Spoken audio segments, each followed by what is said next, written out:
All right, welcome to another one from the Outdoor Analyst. I've got a super fun one for you today, and today is something special. Before I break into it, if you wouldn't mind taking a second, if you haven't subscribed to the channel, I would really appreciate that. Just go ahead and hit that subscribe button below, and then if you wouldn't mind hitting the like to get this thing shared, leave some comments about this. This is going to be a new philosophy of knife for a lot of people. Let me know what you think. Have you tried something similar to this? So, what am I talking about? We are talking about the Exodus Knife and Tool Jackalope. Or, if you're looking at this also on White River Knives, it's the Exodus 4. Big surprise! This is designed by Jacob B. Peterson over at Exodus Knife and Tool, and it is manufactured, OEM'd by White River Knives. Now, every now and then you'll get some custom versions from Jacob over there at Exodus Knife and Tool, and there'll be some different styles, but generally what this is S35VN. It is 0.130 thick on the spine. It's an 8.5 inch long knife overall with a 3.88 inch blade. What does that give you? That gives you a very large handle to deal with. I have essentially large to XL size hands, and as you can see, there is tons of space on the back end, and I'm not even choked up all the way. I can really get up there. You get a lot of space, which is wonderful. But as you can see, this knife is pretty small. Matter of fact, it's only about 3/4 of an inch tall all the way around. This is a different philosophy of style of knife, and the first kind of, honestly, style that I got into this way was really with the little brother, the Adventure Craft. This is a little EDC version in my mind. Same thickness, but much shorter blade, much smaller handle, but still super thin, very low profile knife. So I'll get into this a little bit later, but this is not a new way, but it's a philosophy of a knife.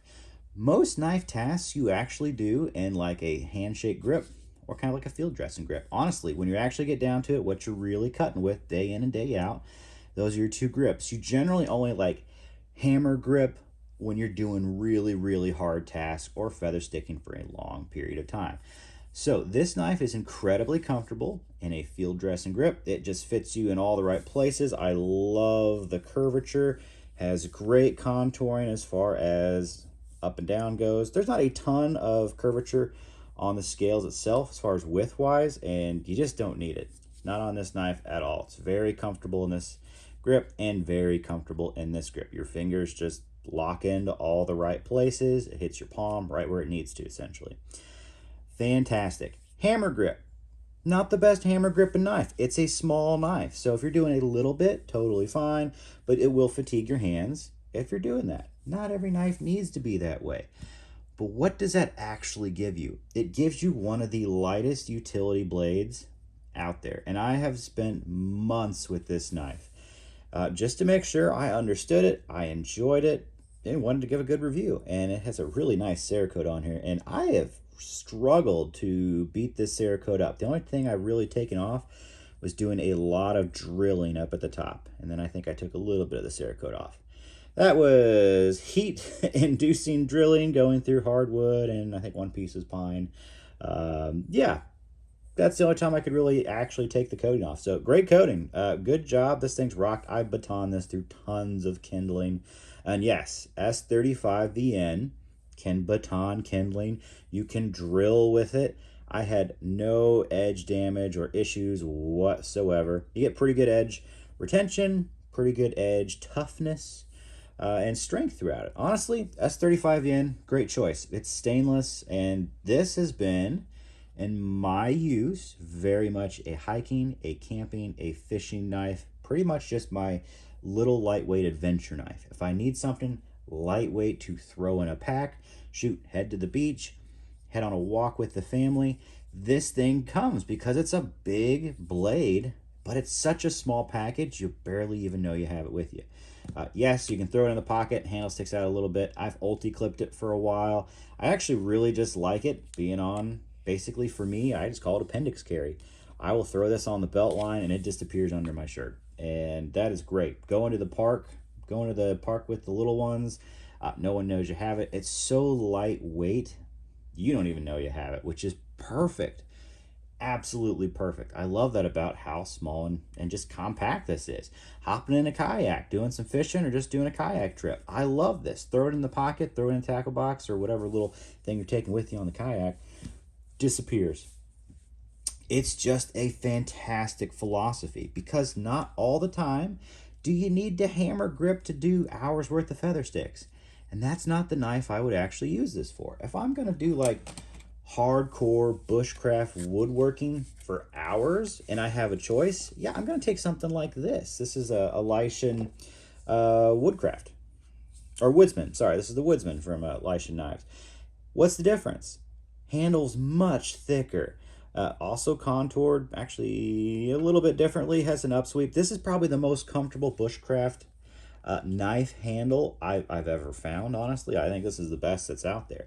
So if I'm going to go do feather sticks and fire prep, and that's all I'm doing, and carving, yeah, I'm taking this knife 100 times out of 100, basically. But if I'm going on an adventure and I need something lightweight, don't need to think about it, don't want a belt knife, I just want to throw this in the pocket or on the belt line and have it disappear, this is coming with me. It is a total different philosophy, completely different. But I love this thing. So a lot of people will be looking at the Adventure Craft or the Exodus 3. This is a much smaller knife. Same thickness in the spine, but as you can tell, this is like an EDC. Literally chuck it in the pocket and go. Versus, this is more of a full-on kind of belt knife feel when you actually get down to it. These both are like, in my mind, little pry bars. Yes, you should not pry with your knives, but they're just freaking tough. And someone's going to be like, bro, S35VN is not tough. Haven't you seen all the charts?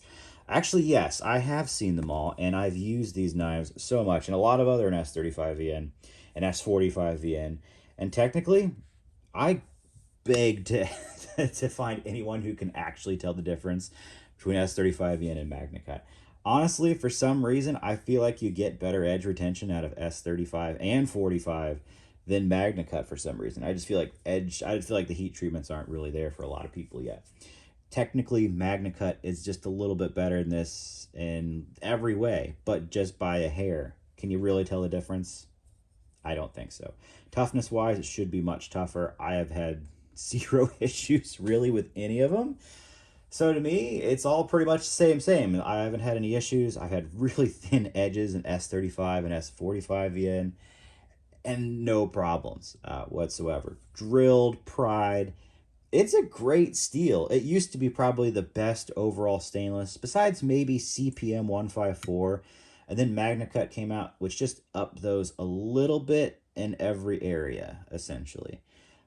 So if you really want like the toughest stainless, you go Nitro V or you go AEBL. But for a great middle of the line steel, these actually work really well. And from all the stats looking out there, yeah, I was skeptical at first before I think S35VN in a fixed blade. SE was going to be my first use with that, and they had an overly thick SE4. The SE3 was pretty thin and nice. I've never had any issues with that steel either. Well, actually, the SE4 was a bit chippy for me. I think I had a burnt edge or something on there, but then it got better. That's just with every knife. It can happen with anything, honestly. Steel wise, what am I saying? I like the choice of steel. Not had any issues. I like the edge retention you get from S35VN. It's pretty darn good. And it also is, in my opinion, tough as you freaking need it to be, because I haven't had any issues with it. And I've been using that steel for years, actually in folders a lot before. But in fixed blades, for medium-sized fixed blades, I think it's great. Even, Park River did a lot of S35VN back in the day. So, good steel, great choice on that all the way around. Size-wise, maybe another comparison. Here's a Primitive Bear Knives Blackwater. Fairly similar size, handle, similar kind of idea. A little bit shorter in the blade, a little bit thinner. So this is a slicier knife. This one's a little tougher as far as pry bar wise goes. And this is an AEBL, which is a tougher steel, not as good as edge retention as S35. So you have some trade-offs there. And I think I like that it's thinner with AEBL on this one. You get away with it, but you have no issues with the toughness because of how thick this is, honestly. So I think these kind of go in between. This is kind of a style that I've seen a lot of makers have started going thinner, Longer, not super tall. Why? Because you don't need to hammer grip a knife every single time you get it in hand, or you don't need to do it long term. Most people aren't doing hours worth of feather sticks. When you go to actually make a fire, all you generally need is maybe 10 minutes of feather sticking, lots of little kindling, and you're good to go. Shoot, literally just took this to northern Michigan beach, high winds, and got a fire started without any issues. Why? Because did a little bit of feather sticking, had some good kindling on there, and that took care of the problem. So size-wise, this thing, it works. It's a different philosophy. It's a lightweight, most bang for your buck for the weight. Sheath-wise, it's a great little Kydex. Any issues with it? No, not really. It's super thin, so you don't need like a pancake. Or no, it is a pancake. You don't need a taco style because of how like short this is. Could it have been smaller with the taco? Yes. Honestly, maybe that would be the ultimate Kydex, would be a taco, because I don't think you need all the other attachments. But there are some cool attachments that work with this to make it a really good like leather belt backing on there on the website. The only other way I'd probably carry this would be in a pocket sheath, and he does have those. I think they're from like Badger Claw Leatherworks. Could be wrong, could be. There's a couple of like really cool leather makers that, but I think he has those guys as far as the leather sheaths that are pocket sheaths for these. Very cool. And if I'm wrong, sorry, it's the other brand that's honestly pretty darn similar in my mind. Both make great pocket sheaths. I am considering picking that up for the future. I'd probably carry this a little bit more if it was ulti-clipped, probably with like an AP clip on there. But for what I generally do, I just clip this to a bag, chuck it on the belt. Works great. It really is a fishing knife for me. It's a hiking knife. It is really just kind of a super small adventure knife. You could put this into backpacking if you wanted to. If you're ultra lightweight, I need to do a new backpacking video. There are so many ultra lightweight knives because of EDC fixed blades now. They just took off in the last 2 years, and there's so many options. So honestly, if you're like truly backpacking and you're really ounce conscious, yes, this one. But if you really kind of want something a little tougher, a little larger as far as that goes, maybe spanning a little more on kindling, yeah, Jackalope is solid, absolutely solid. Or if you're doing more fishing, I like the longer blade on there to get little bigger fillets, a little easier for me to do, honestly. That's just me, though, depending on your trip. So, fantastic knife. Give it a check. Check them out. There's lots of different handle scales. I actually went with these glow-in-the-dark scales, and I've actually did a video on this being a fantastic plate carrier knife. Because this is glow in the dark, I have not put it on the plate carrier, realizing that you stick out like a freaking sore thumb. Not all the scales are like this. He has usually just regular scales, regular G10 on there, or micarta, but he does some really cool runs on some of these. There's like Lego scales, there's topographical stuff out there. You just never know what you're getting from Exodus Knife and Tool, the actual website, because he's got some cool stuff. And sometimes you'll find these in like A2 tool steel. I've seen he did a run of these. I should have got one. I really should have. It was pretty awesome. It was parkerized on the finish, and I freaking love parkerization. I just absolutely love it. I didn't do it. They're gone now, so shame on me. It is what it is, though. So if you haven't checked out a knife like this, give them a look. Exodus Knife and Tool. I think this has been one of the most useful knives this year for me. I have loved how thin and slicey it is, how thin it is as a package to take around. It's just been a game changer for me. It's super comfortable. I have not felt underknifed anytime I've pulled this out. It seems like I just have been overcompensating for knives for a long time. No, there are different reasons to have thicker, bigger knives, for darn sure, especially for like woodworking. But have I done a lot of woodwork with this too? Yeah, absolutely. Batoning, no problem for kindling. Awesome. Feather sticks, does a great job. It just really does. It does the job that you actually need to get things done. Long term, if you're going to spend like the whole day doing woodwork, yeah, get something like this. Total different philosophy on there. If you're going for like a full-on tactical knife, yeah, go full-on tactical. Whatever. Just because I always have fun stuff like this, get like a Work Tough Gear Wilderness Warrior. Yeah, this is going to be much larger on there, more of the belt knife versus cool plate carrier knife, just in case you want something to just zip out and take care of zip ties and crap if you need to. Very, very cool. Or, you know, a little bit of shanky. It'll do that too. No problems, that's for sure. But very, very cool. So let me know, have you used something this thin before?